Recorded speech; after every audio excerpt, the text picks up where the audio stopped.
es absolutamente predecible cuánto tenía de alcohol en un momento determinado, mientras tengamos una muestra en sangre que tenga un poquitito de alcohol, ¿no? Alcohol etílico.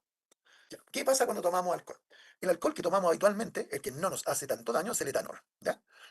Ojo, tenemos otros alcoholes, como el metanol, famoso, porque es un producto que en las cárceles, como está prohibido llevar etanol, procesan a través de distintos solventes que ocupan como pintura y madera, hacen metanol, que también produce, también tiene efectos alcoholizantes, pero el problema es que nuestro hígado no es capaz de metabolizarlo. Entonces se mueren. Eso es lo que habitualmente se llama pájaro verde. ¿Ya? Ahora, nosotros consumimos etanol. Voy a hacer un dato cortito. La Famoso el pájaro verde en las Sí, cárceles. las cárceles. Pero el caso, lo entretenido de esto es porque uno, si ustedes alguna vez han consumido alcohol, van a darse cuenta que algunos tienen mejor resaca o mejor efecto post ingestión. Hay alcohol que son particularmente, que si tú te pasas un poquitito, el dolor de cabeza, malestar general, dolor de guata, etcétera.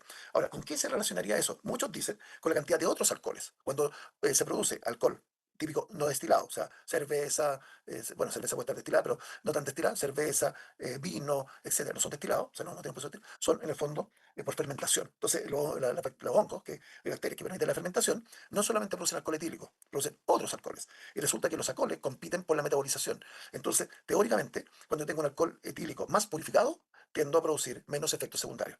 Cuando la persona toma un alcohol etílico con más mezclas, o sea, menos purificado, tiende a generar mayor sintomatología. Y de ahí donde viene el dicho, no mezclar alcoholes. No mezclar cerveza con vino, ni vino con pisco, no lo que ustedes quieran. Y el sentido tiene de que muchas de estas sobre todo el vino, sobre todo la cerveza, tienen pequeñas cantidades de otros alcoholes. No solamente alcohol, fenol, indol, etcétera, pero el concepto es que esa pequeña cantidad de otros alcoholes hace que el alcohol etílico se metabolice más lento. Entonces, y por eso viene el dicho de que en general el vodka y otros alcoholes son menos, generan menos resaca o menos efectos adversos post ingesta. ¿Ya? Ahora, ¿es bueno o es malo el alcohol? Porque ya vamos a llegar a la parte, ¿es bueno o malo? Ya aquí estamos planteándolo como el bicho más malo, el más malo. Uno podría decir que depende de la edad, es clave la edad. Desde el punto de vista neurológico, se ha demostrado que claramente generan daño en cualquier edad. Pero ¿cuál es la edad crítica? La edad crítica no tenemos más neuronas. Por lo tanto, por ningún motivo consumo de alcohol y por eso las campañas actuales están tan enfocadas al consumo de alcohol solamente en mayores de 18 años. Bueno, hay otros países que son mayores de 21, porque se ha demostrado que en la población menor, o sea, en población, digamos, adolescente o niños, son a donde tiene mayor capacidad de generar daño. Entonces, por favor, no consuman alcohol. Ahí tiene la discusión con qué dosis. Los neurobiólogos están diciendo que nada de alcohol, porque el alcohol genera estos daños neurológicos. Ahora, en población adulta cambia un poco, porque si bien produce daño neurológico crónico, es de menor intensidad, es más dosis dependiente y en el fondo tendría potencialmente un beneficio cardiovascular. Eso está en discusión ahora. Si lo hubiéramos hablado hace 3 años atrás, yo le he dicho, no, cardiovascular te ha demostrado que una pequeña cantidad favorece la sobrevida, pero actualmente está en discusión el tema, lo cual a mí no me gusta para nada, porque a mí me gusta tomar un poco de alcohol, no me ocurre ni nada, pero tomo un poco de alcohol. Entonces, obviamente significaría contraindicarlo. Ahora, eso es. Ya. ¿Qué pasa cuando tomamos alcohol? Es importante que sepan de alcohol, aunque usted lo crea. Es un problema de la sociedad súper grande. Yo creo que todos hemos conocido o hemos visto a alguien curado, o y todos hemos conocido a alguna persona o familiar o lo que usted quiera que tiene problemas con el alcohol. Y eso que lo estoy tocando por el lado biológico, para que hablar la parte psicológica, ¿ya? Todos los problemas que genera el consumo problemático de alcohol. Y Ya. las muertes indirectas. No, claro, la muerte. Piensa que, a ver, yo me parece que no lo toqué, pero las causas de muerte más frecuentes en gente joven, y digo gente joven porque gente que tiene 30, 40 años de vida, son enfermedad traumática. Y la enfermedad traumática tiene que ver con accidente de tránsito, con pelea, con todo lo que ustedes quieran. Y en la muerte traumática, el 95% de las veces, ¿quién cree que está metido? El alcohol. Entonces, el alcohol te puede matar por intoxicación aguda, te puede matar por un accidente y te puede matar por una enfermedad crónica. ¿Cuál es el que mata más? No es la enfermedad crónica, son las causas agudas. O sea, en el fondo el accidente, o sea, que genera más años de discapacidad o de pérdida de vida es la gente joven. Entonces, ya, vamos, muchos datos de alcohol. Eso no se supone que no es fisiopatología, pero no puedo evitarlo, les pido disculpas, no puedo evitar hablar de medicina. Ya, ya, Doc, sí. oiga, ¿le parece ver esta diapo y hacemos un break? Que ya son las 10:40. Si quería, dejémoslo al revés, si quería, hacemos el break al tiro y hacemos el... Ya, me parece súper bien. ¿Cuánto rato le quedará? No voy harto, porque deja ver. Es que depende cómo la... Depende de cuánto será. Pues hay unos que andan Recuerda que hoy día rápido. tenemos hasta las 12 y yo quería hablar de Por litiasis. eso. No, no, pero yo creo que andarlo rápido algunas, porque unas son bien fáciles de explicar y lo vamos viendo. Tú colócale, pero puede ser unas 40 minutos. Ya. Pero antes puede que hablarlo rápido, sí. Voy a tener que apurarme. Ya, Ya, hagamos el pero break. 40, ya, ¿cuánto más? Dame 45, va a estar más. Para colgar el reloj. Ya, ya. ¿Cuánto Ya. rato alcanzamos ahora? Tú me decís. Un poquito si quieres. Descansemos cuánto. Usted está hablando. Yo creo que unos 15 al menos, Doc. Es Para que que. a mí me interesa más cuánto alcanzamos para los estudiantes o para los, porque pueden leer las cosas que son más fáciles de leer. Ya, vamos. ¿Qué pasa con el alcohol? Entonces, el etanol, y es claramente el etanol, no otros alcoholes, se metaboliza por tres vías fundamentales. Una es por el alcohol deshidrogenasa, ¿ya? Que es el mecanismo que más habitualmente ocupamos. Entonces tenemos el etanol, alcohol deshidrogenasa, acetaldehído. Producimos el acetaldehído. El acetaldehído, ¿cuál es el problema? Es que es una sustancia bien tóxica, ¿ya? La otra vía es la catalasa, que transforma, como la catalasa ocupa el peróxido de hidrógeno y también produce acetaldehído, pero vía catalasa. Y la otra tiene que ver con el sistema citocromo P450 en el nivel de retículo endoplásmico, que también produce acetaldehído. Si ustedes se dan cuenta, el etanol por estas tres vías termina transformando en acetaldehído. ¿Por qué el acetaldehído? El acetaldehído es bien tóxico. De hecho, se ocupa en términos farmacológicos para que los pacientes se sientan mal cuando toman alcohol. El famoso antabús. El efecto antabús lo que es en el fondo aumentar el acetaldehído. ¿Cómo se aumenta el acetaldehído? Bloqueando esta última enzimita que aparece acá, que es la acetaldehído deshidrogenasa.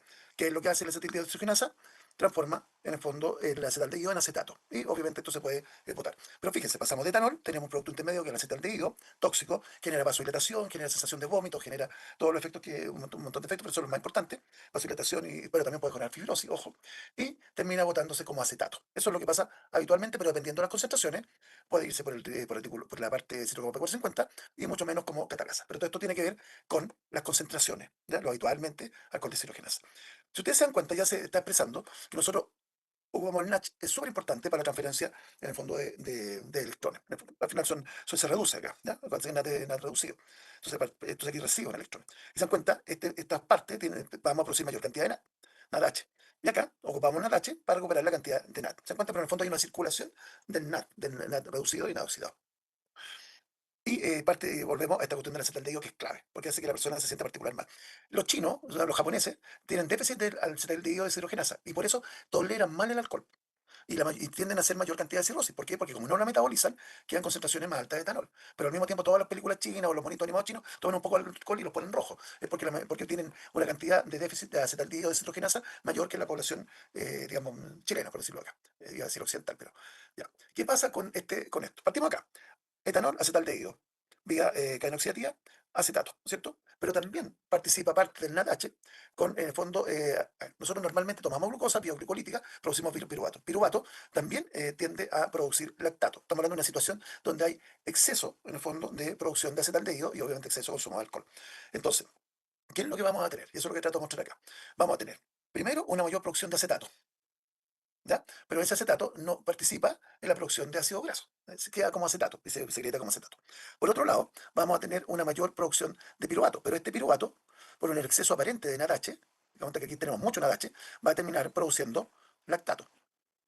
Porque proporcionalmente el alcohol vemos que parte con mayor producción de NADH, por lo tanto vamos a tener un exceso de NADH. Y si tenemos un exceso de NADH, va a tender a producirse mayor cantidad de lactato. Esto yo sé bien químico, pero así. Ya, lo mismo acá, si yo tengo un exceso de NADH, voy a tender a generar mayor cantidad de acetato. Entonces vamos a tener más lactato. El piruvato se transforma mediante, fíjense acá, consumo de NAD, mayor producción de NADH, o sea, seguimos teniendo más NAD reducido, se transforma en acetil-CoA. Y aquí, fíjense, por la mayor cantidad de NADH, termina produciéndose el acetoacetato a beta-hidroxiburato. Y aquí, ¿qué es lo que tenemos? Nuestra famosa cetonemia alcohólica. Que yo te la nombre. Entonces tenemos cetonemia producto del exceso de consumo de alcohol. Entonces, fíjense el resultado. Mayor producción de piruvato, mayor producción de lactato. El piruvato se produce en realidad siempre, pero hay una inducción de mayor producción de lactato, mayor producción de acetil-CoA. ¿Por qué? Porque volvemos, tenemos mucho NADH. Mayor producción de acetato. ¿Por qué? Porque tenemos mucho NADH. ¿Ya? Y por otro lado, vamos a tener por este piruvato, mayor conjunción con los ácidos grasos, vamos a tener mayor producción de triglicéridos. Entonces, vuelvo a repetirlo, por mayor cantidad de relación NADH-NAD, vamos a tener, lo repito, mayor producción de lactato, mayor producción de acetato, mayor producción de beta-hidroxibutirato, o sea, de cuerpos cetónicos, y mayor cantidad de triglicéridos. Por lo tanto, clave el consumo de alcohol para estas vías metabólicas. Entonces, ¿por qué es tan malo? Porque vamos a tener todas las complicaciones que estamos aquí mencionando, producto de esteración, mayor cantidad de triglicéridos, entonces enfermedades producto de triglicéridos. No estoy diciendo que sean, en el fondo, mayor riesgo de acumulación grasa, hepatitis, pancreatitis, cosas por el estilo. Y por otro lado, el beta, y tenemos una utilización de los lípidos también no adecuada, porque vamos a tener mayor cantidad de triglicéridos. ¿Ya? Entonces, ¿qué pasa con el alcohol? Lo primero que tenemos va a ser una estetosis alcohólica. ¿Por qué? Porque tenemos mayor consumo, volvemos, de energía, pero una energía que no tiene estructura. Es una energía que solamente va a llevar, en el fondo, a cambios de tipo metabólico. Va a llegar, en este caso, a aumentar los triglicéridos. ¿Ya? ¿Triglicéridos dónde? Por ejemplo, dentro del hígado graso, dentro, perdón, del hígado. Por lo tanto, vamos a tener mayor producción de triglicéridos, pero también, vamos a ver la diapositiva que sigue, se produce por distintas señaléticas una menor beta-oxidación, por lo cual disminuyen los PEPAR. Yo sé que en la clase anterior me parece que los doctores que saben los PEPAR, pero en el fondo hay una disminución de la producción de la oxidación. Por lo tanto, se producen más y se degradan menos. Por lo tanto, tienden a acumularse. ¿Ya? Entonces, esto está explicado por el estado de oxidorreductor, en el cual hay una alteración de la beta-oxidación y también una mayor actividad de ácido carboxílico. Entonces, en el fondo, mayor producción, menor metabolización. ¿Qué es lo que también pasa posteriormente? En la medida que se consume mayor cantidad de alcohol, aumenta la expresión de las proteínas de regulación de la producción de esteroides. Y son las sinteasas de ácido graso, la acetil-CoA-carboxilasa y la sucrasa acetil-CoA. Pero en el fondo aumenta la lipogénesis, más todavía. No quiero hablar tanto de química porque no trato de preguntar de química. ¿Qué es lo que ocurre? Entonces vamos a tener un hígado graso, en este caso alcohólico, producto del alcohol. ¿Reversible? Sí, reversible. O sea, la persona deja de tomar y queda sin ninguna secuela. Pero ¿qué pasa si a esta mayor cantidad de estatosis, esta acumulación de ácido graso, yo tengo un pequeño componente inflamatorio, una hepatitis, se transforma en una esteatohepatitis? ¿Y qué pasa cuando hay inflamación? Hay, obviamente, producto de la activación de neutrófilos, luego comienzan a hablar, a aparecer, pueden ocurrir por distintos motivos, pero puede ser por activación de infiltración de neutrófilos, por interquina 8, por nivel elevado de endotoxina, ojo, lipopolisacárido. Acuérdense que está alterado todo lo que tiene que ver con circulación de la porta, por lo cual a esta esteatosis, producto de los niveles lipopolisacáridos aumentados, o sea, de los desechos de bacterias, puede generar un componente inflamatorio. Y lo mismo por la misma cantidad de grasa. Eso genera expresión de citoquina, tenés interleuquina 6, dañina, entre comillas, ciclooxigenasa, y que se ve agravado por grasa de la dieta. Entonces, tenemos el paciente, consume alcohol, estetosis alcohólica, estetosis pura, sin inflamación, puede en el fondo no dar problema. Estetosis alcohólica, estetopatitis alcohólica, que es reversible todavía, parcialmente reversible, porque en la medida de que esa hepatitis persiste en el tiempo, se va a generar la fibrosis. Ahora, ¿por qué ocurre la hepatitis? Por la misma infiltración grasa, pero también por componentes como los niveles de endotoxina elevados. ¿Todos los pacientes con estetosis alcohólica tienen esteatopatitis? No. ¿Todos los pacientes que llegan a cirrosis hepática tuvieron esteatopatitis alcohólica? Sí. Eso, y por lo tanto también tuvieron estetosis. Eso hay que tenerlo bien, bien claro. O sea, ahora, la gracia es que es reversible, sobre todo hasta el número de estetosis alcohólica. Mientras sea estetosis, ya.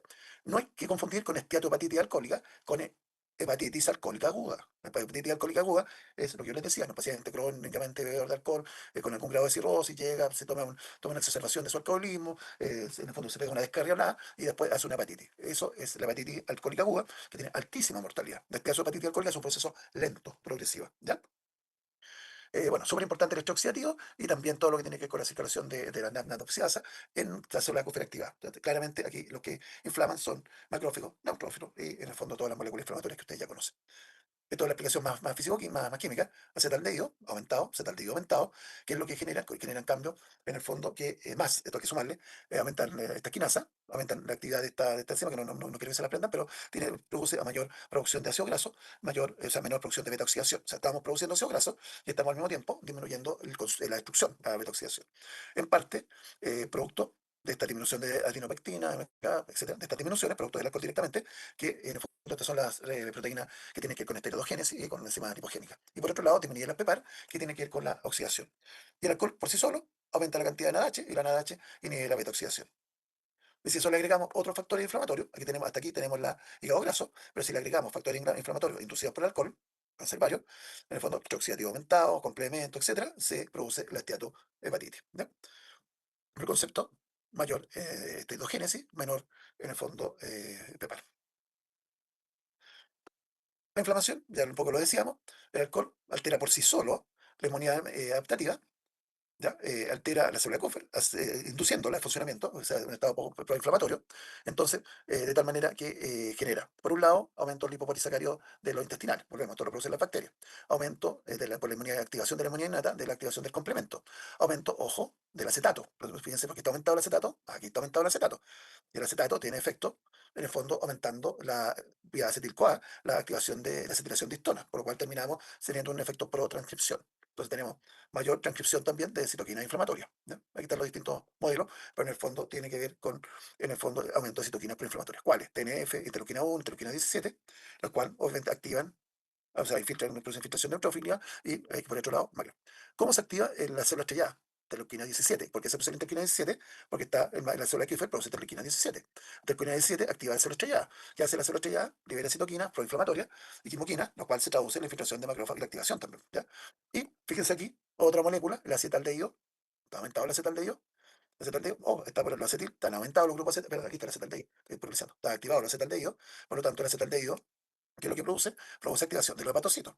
También la exposición a lipopolisacárido membrana y también, miren, TNF. Entonces termina activando la célula Kupffer, el hepatocito. ¿Sí? Y después, el hecho que tengamos especie reactiva por este proceso inflamatorio termina activando la inmunidad adaptativa, los productos proteicos. Los productos proteicos son, entre comillas, metabolismos proteicos, no son resultados de oxidación o modificación de las proteínas, activación de las células presentadoras de antígenos. En el fondo se producen pseudo o antígenos nuevos, ¿ya? Que obviamente son capaces de generar respuesta adaptativa y infiltración de células T y B. Ojo, estos pacientes tienden a tener mucha producción de gamma globulina, por lo mismo. Esto es porque hay una mayor cantidad de antigenemias, por lo cual tienden a ser muy productores de IgG. Acuérdense que el IgG, o sea, la inmunoglobulina, las producen los linfocitos, las células plasmáticas. Por lo tanto, no se ven afectados la función hepática. ¿Ya? La función hepática no altera la producción de anticuerpos, porque son producidos por linfocitos B.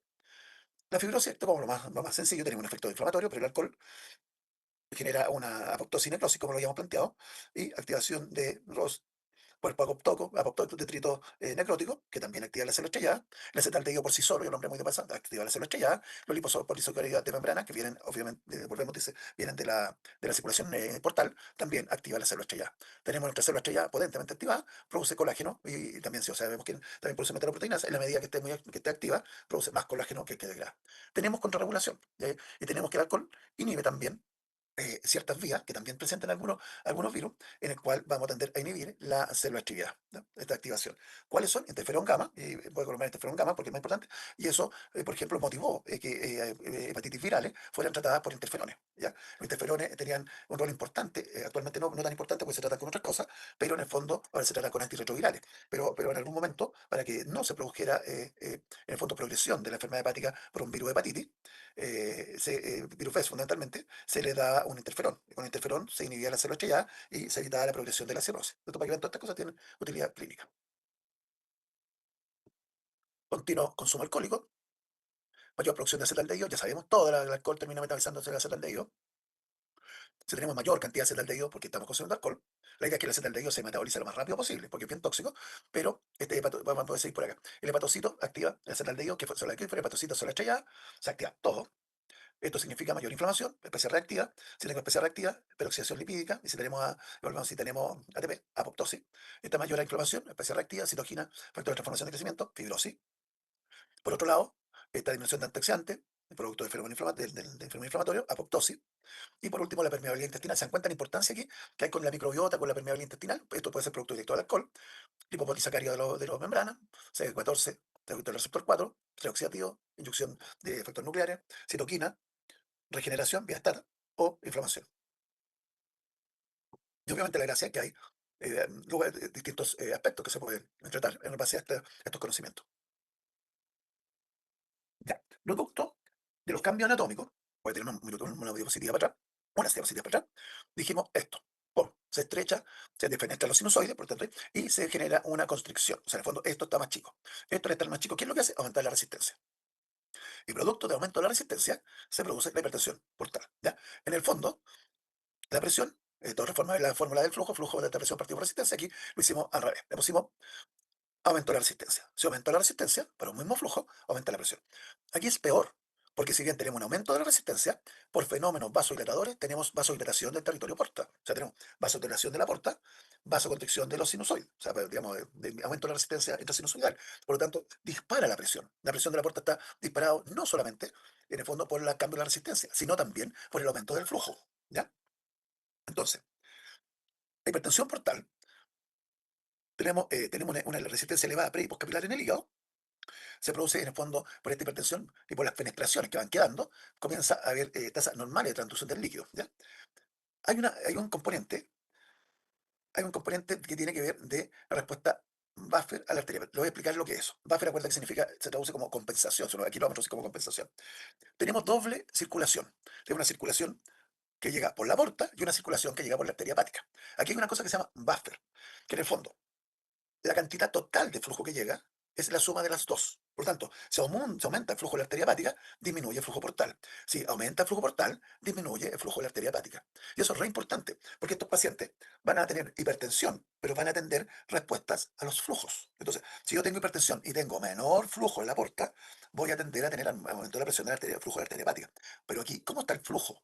El flujo de la arteria de la porta está aumentado. Por lo tanto, voy a tener la disminución del flujo de la arteria hepática. ¿Por qué está aumentado? Porque está vasodilatado la porta. El problema es a nivel del sinusoide.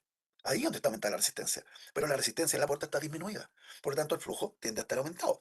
Pero, volvemos, eso conlleva a que disminuya el flujo de la arteria hepática. ¿Y es bueno o malo eso? Claro que es malo, porque significa que les va a llegar menos sangre oxigenada.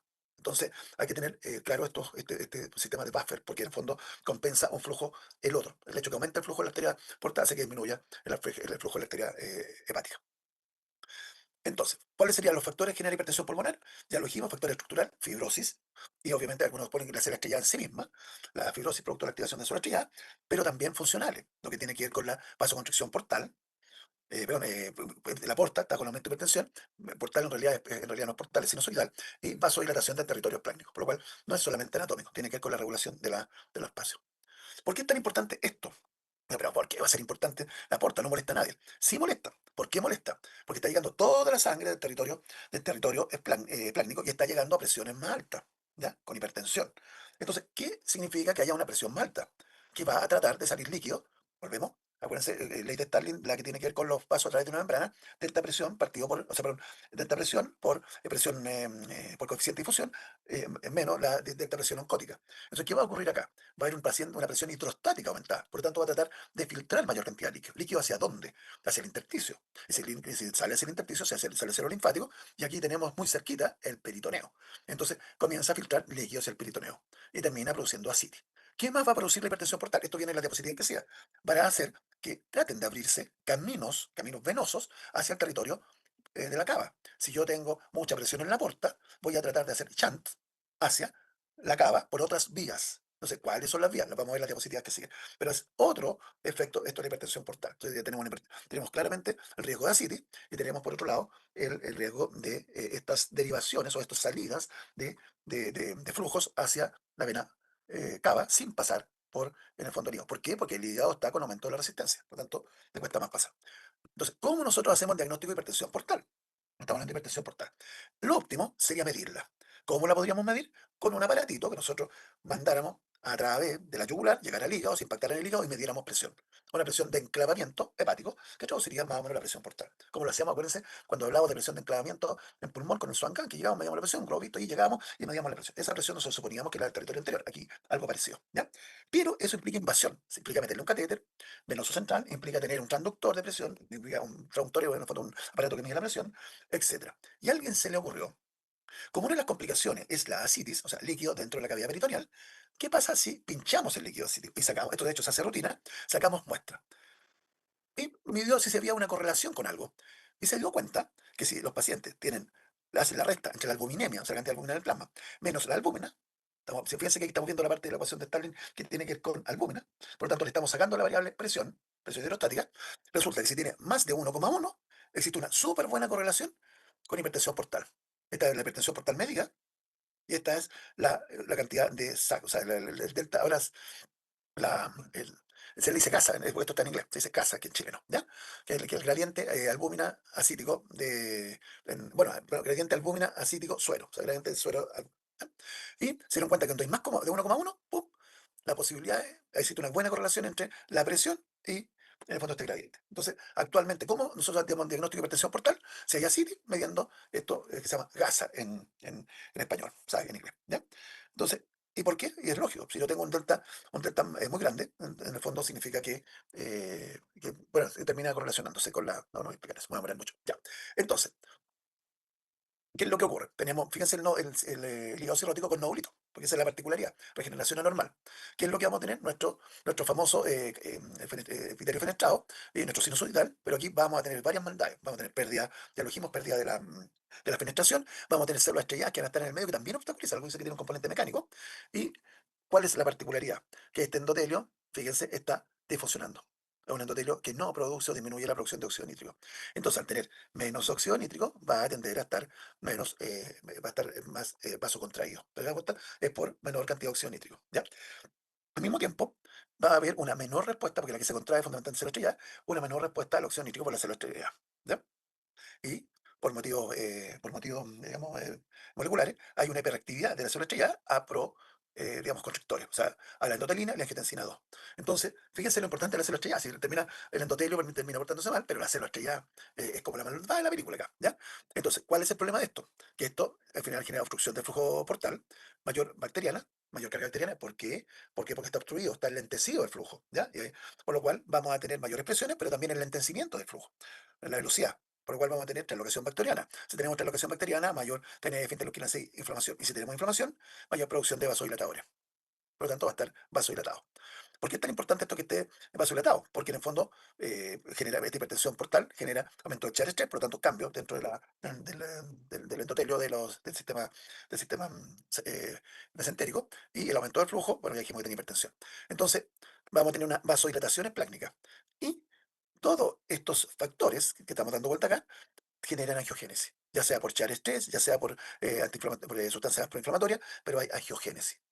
¿Por qué es importante la angiogénesis? Porque es una forma de sacar el aumento de presión. La sangre, volvemos, si está hipertenso, va a tender a salir la sangre por algún lado. Entonces, ¿por dónde va a salir? Hacia el sistema cava, por otras partes. De ahí lo que vendría. Entonces, aquí se dan cuenta, tenemos un circuito para explicar qué es lo que ocurre, en términos de términos vasomotores y en términos, en el fondo, estructurales. Y la translocación bacteriana, que de nuevo, o sea, no es inofensivo que la mesentérica lleguen al hígado. ¿Por qué? Porque son las que traen mayor cantidad de carga bacteriana. Y después, ojo, esas cargas bacterianas, si hay un chant que se les escapa, o sea, cuando le impide el primer paso hepático, obviamente también van a pasar a la circulación sistémica. Entonces, ¿cuáles son los tratamientos? Parece que tenía con animación, no. ¿Cuáles son los tratamientos? Miren, bajar el gasto cardíaco, beta bloqueo. Esto lo vamos a ver después, pero tiene que ver con ligadura de las varices. Las varices, ¿qué es lo que son? Son el chant. ¿Por dónde sale la presión de la porta? Donde hay angiogénesis para colaterales que permitan llegar después a la cava. Una son las varices esofágicas. Otra, vamos a ver después, son por ejemplo las hemorroidales. Y otras son las cutáneas. Entonces, son vasos que buscan abrirse o que se abren para, en el fondo, permitir evacuar, entre comillas, la presión de la porta. ¿Ya? Por otro lado, como sabemos que hay alteración, está hablando de hipertensión portal, entonces uno tiene que ver con disminuir esta cosa que tiene que ver con la varices, pero también tiene que ver con dar moléculas que en el fondo generen este desbalance que hay entre óxido nítrico y endotelina, de tal manera que se trate de disminuir esta constricción. Y para eso se ocupan nitratos, se ocupa angiotensina, perdón, o sea, antiangiotensina y plasocil. ¿Cuál es el que se ocupa más? Los nitratos. Con la circulación colateral, esta circulación que tiene que ver con sacar la presión de libertad, se han demostrado que sirven bien los betoadrenérgicos, ¿ya? Y también tendrían un rol parcial los nitratos, pero los nitratos la gracia es a nivel de la circulación intrahepática, ¿ya? Y por último, se repiten, se dan cuenta, que tiene que ver con la circulación esplácnica como tal, en la cual también servirían estos vasodilatadores, ¿ya? Los que realmente se ocupan son los nitratos y los betabloqueadores. Sobre todo hablando del término clínico más frecuente, porque se dan cuenta actúan a distintos niveles y los nitratos que sí se han demostrado tener un rol útil, ¿ya? Entonces, eso serían los tratamientos farmacológicos de hipertensión portal solita, ¿ya? Ahora, ¿qué es lo que es esto? Lo que estamos hablando de cómo sale la presión. Aquí nosotros tenemos la porta. Esta es la que está con alta presión, ¿no es cierto? ¿De dónde viene esta rama? Que vienen todas las de la mesentérica. Entonces, de aquí, mesentérica, todo intestinal, a la porta. ¿De dónde? Y la idea es, en el fondo, que se une a la cava. ¿Ya? Porque la cava, en el fondo, es el sistema es la vena que lleva la sangre al corazón. Acuérdense que la finalidad es que la sangre retorne al corazón para poder digamos, realizarse el ciclo cardíaco. Entonces, ¿cómo retorna? Aquí dijimos que la resistencia está aumentada, por lo tanto, la idea es que se vaya por otro lado. Y hace entre comillas, uniones que en el fondo terminan haciendo que pase del espacio de la sangre porta, pase al sistema de la cava. Esto tendría que ver con, por ejemplo, la esofágica. Entonces vamos a tener nuestra varices esofágica, aquí arribita, ¿ya? Pero también podemos tener varices o hipertensión gástrica, de las arterias de la gástrica. Vamos a tener de todas maneras hipertensión de la esplénica, ¿ya? Y eso significa que vamos a tener lo más probable hiperesplenismo, y vamos a tener esplenomegalia. Pero lo importante aquí es que vamos a tener paso hacia la vena esofágica. ¿Por qué es tan importante? Porque estas venas, como son alteradas, no son venas normales, no tienen un endotelio normal, sangran. Y aunque tú tuvieran, también sangrarían, ¿ya? Y la otra anastomosis son fundamentalmente con la, eh, en el fondo, las rectales y obviamente que tienden a producirse hemorroides, ¿ya? Y tenemos angiogenesis para con la regulación, ¿ya? ¿Pero se entendió? Entonces, por eso es importante hacer una endoscopía, porque estos pacientes requerimos ver si hay varices esofágicas, que sería un elemento más que contribuiría a entender que hay hipertensión portal, pero también porque estas varices se tienden a romper, ¿ya? Entonces, tenemos nuestra cirrosis, porque no hablé porque se producía la aumento de la presión portal, pero al mismo tenemos hipoalbuminemia. Eso hace que disminuya la presión oncótica, por lo tanto, si tenemos mayor presión hidrostática con menor presión oncótica, vamos a tener el riesgo de que se pase mayor cantidad de líquido hacia el tejido peritoneal. También, por el cambio anatómica del hígado, se produce un bloqueo de la venoso intrahepático, porque está todo el hígado con una presión aumentada, por lo cual disminuye el flujo de linfa, aumenta la linfa hepática. Me refiero a que no hay flujo de linfa, por lo tanto, aumenta la cantidad de linfa y hay mayor, en el fondo, aumento de la de la permeación en el fondo del paso. Al mismo tiempo, vimos que estos pacientes, de una u otra manera, tienen un estado vasodilatado a nivel sistémico. Ya lo tocamos acá solamente en el espacio porta, pero estos pacientes tienen mayor cantidad de óxido nítrico circulante a nivel de todo el cuerpo. Por tanto, tienden a tener vasodilatación. ¿Eso qué significa? Que tiene disminuido el volumen plasmático efectivo. ¿Qué pasa si tenemos volumen plasmático efectivo? Activación de la renina-angiotensina, activación del simpático, en el fondo aumento de la absorción tubular de sodio. ¿Por qué es tan importante eso? Porque aumenta el volumen circulante y también explicaría la ascitis. O sea, la ascitis no es solamente por el aumento de la presión portal, ni solamente por la hipovolemia, sino que también influyen factores sistémicos como la activación del sistema renina-angiotensina-aldosterona. O sea, en el fondo es producto de todo un poquitito. Aquí puse la prostaglandina porque la prostaglandina tiene un rol regulatorio, pues se dan cuenta que son puros vasoconstrictores y obviamente las prostaglandinas tienden a vasodilatar y aquí también está disminuida y eso tiene una importancia que vamos a ver después. Bonito, cirrosis, hipertensión portal, vasodilatación esplácnica y sistémica, ¿no? Porque mediada por óxido nítrico, o fuga de fluido hacia la cavidad peritoneal, tendencia a la ascitis, pero no basta esto, y eso es lo importante que quiero que les quede claro.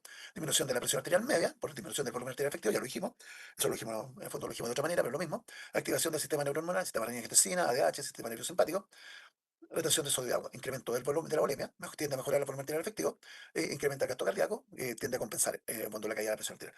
Pero volvemos al paciente, ¿cómo lo vamos a ver? Con ascitis, con una volemia, ojo, aumentada, pero con un volumen circulante disminuido, y en general con un gasto cardíaco aumentado y vasodilatado. Pues la gracia es que hay distintos tratamientos. Entonces, ¿cómo son los tratamientos base? El tratamiento base es, como hay retención de sodio y agua, la restricción de sal. Lo mismo que la insuficiencia cardíaca. O el uso de diuréticos. Por tanto, lo vamos a ocupar esto como tratamiento inicial de la hipertensión portal y obviamente de la citis sobre todo. ¿Ya? ¿Cuáles son otros tratamientos? Voy a irme por acá. Otros tratamientos son vasodilatadores. Por otro lado, albúmina. La otra forma es punción de líquido acítico, sacar alta cantidad de líquido acítico. Pero estos son los elementos. Y los tips. Los tips es una forma de, en el fondo, de evitar que haya hipertensión portal. ¿Qué es lo que es un tips? Es un chant que se hace entre la cava y la porta, pero un chant que hacemos nosotros, lo hacemos los médicos, mediante un procedimiento en el cual hacemos este chant. ¿Cuál es la gracia? La gracia es que baja la hipertensión portal. ¿Cuál es la no gracia? Es que va a pasar mayor cantidad de sangre sin haber pasado por el hígado. Por lo tanto, los pacientes hacen encefalopatía hepática. La encefalopatía hepática es buena o es mala, es mala. Por tanto, esto se plantea fundamentalmente para pacientes que van a terminar siendo trasplantados, que en el fondo que lo está matando la hipertensión portal y no lo está matando la encefalopatía. Entonces uno dice, ¿qué es peor? Que se muera por hipertensión portal y no hicimos nada por la encefalopatía. O sea, y no tiene encefalopatía, o le hace una pequeña encefalopatía y se salva la hipertensión portal. La hipertensión portal, esto de la CITI, tiene varias complicaciones. Una que se infecte, pero también tiene complicaciones mecánicas. Al aumentar el volumen abdominal, hace que disminuyan los volúmenes pulmonares. Entonces vamos a tener complicaciones pulmonares producto de esta CITI. PV es la infección de este líquido. Si ustedes se dan cuenta, estoy permeando líquido, tengo permeabilidad alterada, tengo estos cambios que ya hemos comenzado, que ya hemos comentado. La linfa hepática es súper importante porque está filtrando más hacia el intestino. El problema es que hacen bacteriemia. ¿Por qué hacen bacteriemia? Disfunción del sistema reticular endotelial, infección del tracto urinario porque tiene mayor riesgo, infección respiratoria, deficiencia de complementos y hacemos una bacteriocitis. ¿Qué es una bacteriocitis? Pues tenemos bacterias en el líquido acítico, ¿ya?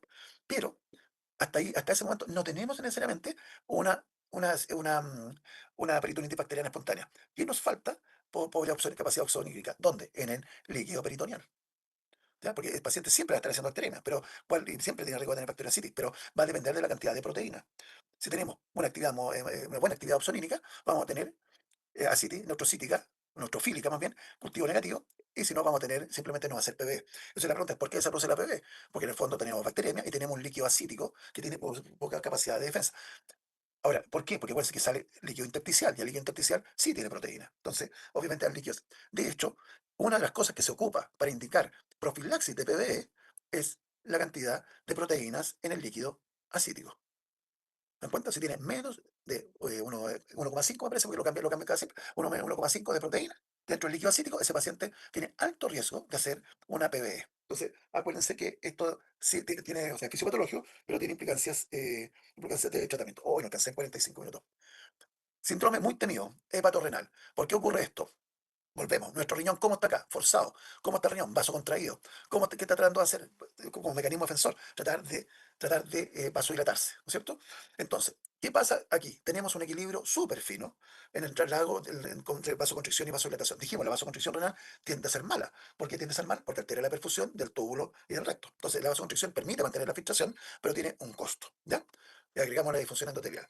Entonces, ¿cómo se define? Se define cuando tenemos en el fondo, un paciente como si estuviera hipovolémico, pero sin hipovolemia ni otra causa de afección renal. Eso lo estoy haciendo en el fondo como el resumen, mega resumen. Entonces, vamos a tener alteración de la filtración glomerular mostrada por creatinina cianórica mayor de 1,5 o creatinina menor de 40, en ausencia, volvemos, de hipoperfusión. O sea, es como si estuviera hipoperfundido, pero no hay hipoperfusión. Y no mejora, fíjense, no mejora si le doy expansión del volumen plasmático. O sea, descarto hipovolemia. Obviamente ya descarté infecciones, etcétera. Entonces, descarté eso. Y más encima, descarto proteinuria. ¿Por qué descarto proteinuria? Porque eso te habla del glomérulo. Aquí el glomérulo tiene que estar sano. Esto tiene que ser un trastorno solamente producto de la falla hepática. ¿Ya? Y también se descarta sugestivo, repetitivo, obstructivo, enfermedad renal parenchymatosas. ¿Eso de qué habla? De que en el fondo es prerrenal. O sea, de comportamiento prerrenal, pero sin ser prerrenal. Sino que es por vasoconstricción, por pérdida, entre comillas, de mecanismos de regulación, vasodilatación intrarrenal. ¿Ya? Entonces, ese es como el concepto. Existen otros criterios que son los mismos del hipovolémico, pero aquí no hay hipovolemia, es normal la volemia, o sea, no es prerrenal. Volumen urinario menor de 500, sodio urinario inferior a 10, porque eso habla de que se comporta como prerrenal, o medida urinaria mayor que la plasmática, lo mismo que falta en el prerrenal, sedimento urinario que no tenga inflamación glomerular y concentración de sodio sérico menor de 130, porque en el fondo hay retención de agua. Pero que se dan cuenta, entonces en el fondo el hepatorrenal, el concepto es como una aquí prerrenal, pero la diferencia es que aquí está descartado lo prerrenal, está descartado lo renal como tal y está descartado lo porrenal. Entonces, es por producto de que el riñón está fallando. ¿Por qué está fallando el riñón? Solamente porque hay una enfermedad hepática. ¿Ya? Ese es como el concepto. Esto ya lo vimos porque se produce la injuria, porque hay una vasoconstricción renal. Lo normal es que haya algún grado de autorregulación, pero aquí se va perdiendo la autorregulación. ¿Hacia qué? Hacia una deficiencia relativa de vasodilatario intrarrenal. O sea, tiende a haber, en el fondo, pérdida y una vasoconstricción mayor de la que debiera. Obviamente, volvemos, influyen los bichitos. ¿Ya? Y al final se traduce en flujo renal disminuido, velocidad de filtración disminuida y retención de sodio. Volvemos como si fuera renal. Porque aquí es súper importante los fármacos. Los antiinflamatorios, acuérdense que son bloqueadores de la COX, terminan disminuyendo la producción de prostaglandina. Y estos pacientes son particularmente frágiles al uso de AINE. Ustedes perfectamente le dan un AINE y terminan haciendo una injuria renal, digamos, tipo hepatorrenal. Y el problema que una vez ya pasó contraído ese riñón, cuesta un mundo lograr que vuelva a funcionar. Entonces, súper importante ese concepto. Volvemos al hepatorrenal, cirrosis, hipertensión, inflamación, translocación bacteriana, vasodilatación en perfecta, disminuye el volumen circular eficaz, disminuye la presión, aumento del gasto cardíaco, actividad del sistema de angiotensina, todos son compensaciones, retención de sodio de agua, aceite y con tendencia a hiponatremia a la medida que hay activación de ADH. Vasoconstricción renal, disminuye la perfusión renal, síndrome renal. ¿Qué lo agrava? Cosas que hagan que disminuya el volumen arterial efectivo. Diarrea, diurético, hemorragia, paracentesia de gran volumen, saca mucho líquido, infecciones, que también lo agrava. Fármaco, Y, cara 2, AINE, porque echan a perder la autorregulación intrarrenal. Esta es muy descriptiva, que tiene que ver con los, con los mecanismos. En el fondo ya sabemos que hay aumento hay aumento oxidativo, hay más cantidad de óxido nítrico. Entonces, el concepto es que el hígado modifica ciertos comportamientos a nivel, por distintas moléculas, a nivel del corazón. Eso es un concepto importante. Entonces, ¿qué se produce? Alteraciones de la membrana del cardiomiocito. Hay una respuesta beta de adrenergia bloqueada directamente por la cirrosis. Disminución del calcio, por lo tanto, si ustedes se dan cuenta, hay menos capacidad contráctil. Se alteran canales de potasio. Hay mayor inflamatorios que dijimos dando vuelta, TNF, endocannabinoides. Y hay un incremento del óxido nítrico inducible y, bueno, de la factor inducible y de la hiposantina. Y esto lleva a que el corazón esté, en el fondo, estresado, ¿no? Por otro lado, tenemos mayores vasoactivos, que en el fondo hay vasodilatación, fundamentalmente, digamos, esplénica y sistémica, donde hay problemas de aumento de la resistencia a nivel intrahepático. Por lo tanto, va a tener un corazón que va a tener un estresado y que va a generar disfunción fundamentalmente sistólica. Y se traduce también en estrés de los cardiomocitos, aumento del QT y disminución de la función diastólica. Y a esto le agregamos la hipovolemia, le agregamos infecciones, le agregando estos tips, estos chanchugulares y medicamentos, aumenta más el estrés cardíaco. Por lo tanto, termina teniendo insuficiencia cardíaca diastólica y sistólica.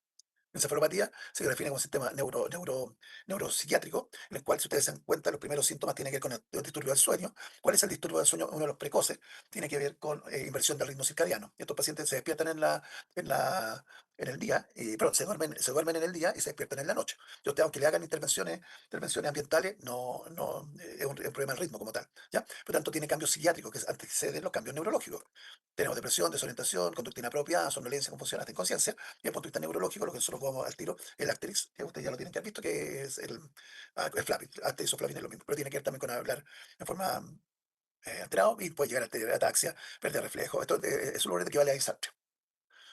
¿Por qué ocurre esto? Y tenemos millones de cosas.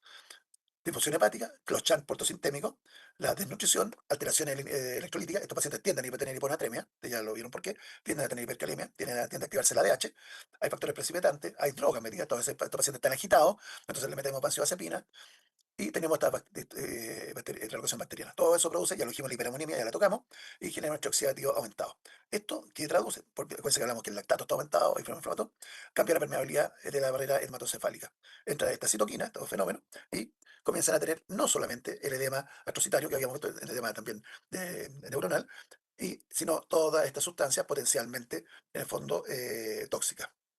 Además, ya dijimos que hay aductos de proteína, expresión genética, el tono, aumento del tono, disminución del tono GABinérgico, hay aumento del tono, ¿cómo se llama? El tono GABA. Todo esto significa al final trastorno metabólico dentro de la neurona y termina generándose irreversibilidad. Entonces, todo está bien, bien relacionado.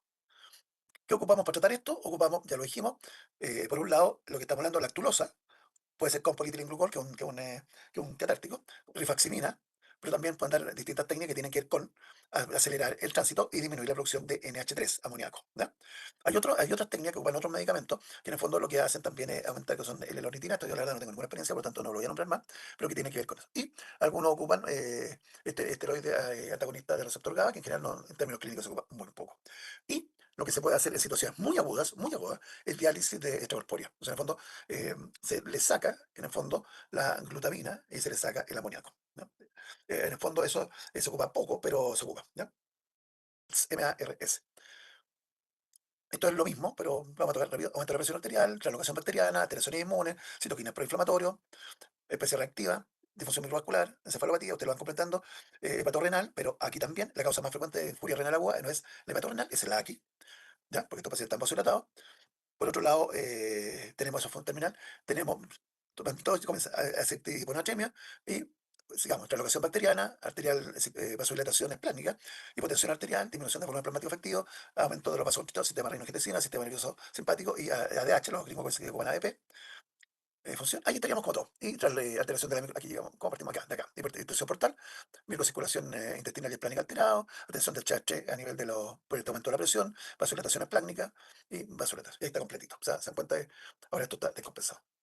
Y parece que esa es la última, sí, prefiero esta última. Y entonces la enfermedad aquí, este otro malo, pero es lo mismo, porque nosotros tenemos los DAMs y los PAMs, que en el fondo son los lipopolisacáridos, es lo mismo. ¿Ya? Entonces tenemos una cirrosis compensada, en la cual tenemos el daño estructural y está el paciente asintomático. ¿Ya? Después tenemos la progresión, por distintos motivos, que se produce la compensación aguda. Complicaciones que se producen, que pueden causar la compensación de la cirrosis, o que además se relacionan con la complicación. Infecciones, ya dijimos por qué, hemorragia varicial, hay hipertensión dentro del sistema de circulaciones con esta anastomosis, anastomosis orgánica, o sea, no introducida por nosotros, entre el sistema porta y el sistema cava, la CITI y la hipertensión se llama encefalopatía hepática, por lo cual progresa a falla aguda o crónica y el paciente puede potencialmente morir. Ahora, vámonos por otra parte. ¿Por dónde nos vamos aquí? Ya. ¿Qué otras cosas agravan este sistema, este problema? Voy a partir por los DAPS. Los DAPS generan esta inflamación sistémica. Genera difusión cardiovascular con cardiomiopatía, vasoconstricción sistémica, en realidad, perdón, vasodilatación esplánica, inicialmente vasodilatación también sistémica. Lo que pasa es que el territorio, lo que está vasocontraído tiene que ver fundamentalmente con la volemia arterial efectiva. Por lo tanto, una vasoconstricción sistémica, sí, vasoconstricción sistémica del compartimiento de volemia arterial efectiva. Pero si nos vemos a nivel sistémico, hay una vasodilatación si sumamos territorio venoso. ¿Ya? Hipertensión portal, alta arterial de circulación hepática, ya lo vimos por qué. Y esto aumenta la relocación bacteriana, hipertensión, filtro más. Y condición metabólica, disminución del aumento de la energía de consumo de oxígeno, disfunción mitocondrial y estrés oxidativo, proteolisis y lipólisis, aumentada hiperamonemia. Y volvemos ahí a la encefalopatía hepática. Aumento de los lípidos, mayor DAMS y volvemos y tejido y júria tisular media. Otras alteraciones, de todo. Aquí está un mega resumen. Hipoglicemia, estos pacientes tienden a hacer hipoglicemia porque tienen menos gluconeogénesis, porque tiene un 20% del glucógeno no está en el hígado, sino que está en el riñón, y por los cambios metabólicos que hemos hablado. lo que obliga, en el fondo, a monitorización de la glucosa y tratamiento con glucosa a veces. La encefalopatía aguda, cerebral, edema cerebral, lo que obliga a monitorización. La encefalopatía crónica, ya lo dijimos, tiene que ver con la menor producción de amoníaco. ¿Ya? Las infecciones tienen problema de la defensa, por lo tanto, por lo cual hay que tener cuidado, hay que hacer profilaxis, sobre todo de PBE, cuando tiene proteína intralíquido acítico muy baja. Hemorragia gastrointestinal, un montón de tratamientos ahí que actualmente son casi todos los tratamientos de fundamentalmente mediante un procedimiento endoscópico, en el cual se produce, tratamos de controlar la hemorragia gastrointestinal, porque la mayoría son por hipertensión, ya sea varicial o de la gástrica, fundamentalmente varicial. Estos pacientes van a tener mayor riesgo de coagulopatía porque no producen factores de coagulación y van a tener trombocitopenia por el hiperplenismo. Por lo tanto, tenemos que ver cómo aumentamos la síntesis de factores. Le damos vitamina K, pero ahí muchas veces no responde. Trombocitopenia, obviamente, y fibrinolysis, todo cambiado, por lo tanto hay que tener harto cuidado. Y si es necesario meter factores de coagulación. Hipotensión es más complicada que ninguna, porque en el fondo la patogénesis, dijimos, es disminución de la resistencia vascular. Por eso les toqué el tema de que aparece como vasoconstricción sistémica, pero no es vasoconstricción sistémica. Si sumamos todos los vasos, están vasodilatados. Lo que sí hay del volumen arterial efectivo de ese territorio está vasocontraído, ¿ya? Y hay, primero, repetir con volumen, sangre coloide, y algunos dicen, la presocina, comer algunos alfa adrenérgicos. Claro. La falla respiratoria, que es muchas causas, por lo cual tienden a ser ATS, o sea, síndrome de distrés respiratorio, por lo cual, obviamente, cuando hablamos de síndrome, tienden a ser pancreatitis, no está claro el mecanismo, y fallo renal por hipovolemia, por hepata renal, y obviamente, cuando tenemos una hipovolemia severa, aparece la necrosis tubular aguda. ¿Sí? Obviamente, ahí tenemos. Aquí parece que era intoxicación, pero pues tendría que ser aquí tendría que ser intoxicación por paracetamol, y ya lo dijimos, N-acetilcisteína, o si no, hemofiltración y diálisis. Y estaríamos listos. Le pido disculpas por la velocidad, pero me atrasé un poco, pero ya está. ¿Dudas, consultas, preguntas, comentarios? Chicos, dudas, preguntas o consultas para el Así que doc. fue súper rápido, pero las diapositivas parece más o menos clarito y si entendieron un poco la explicación, estamos al otro lado. No, gracias por la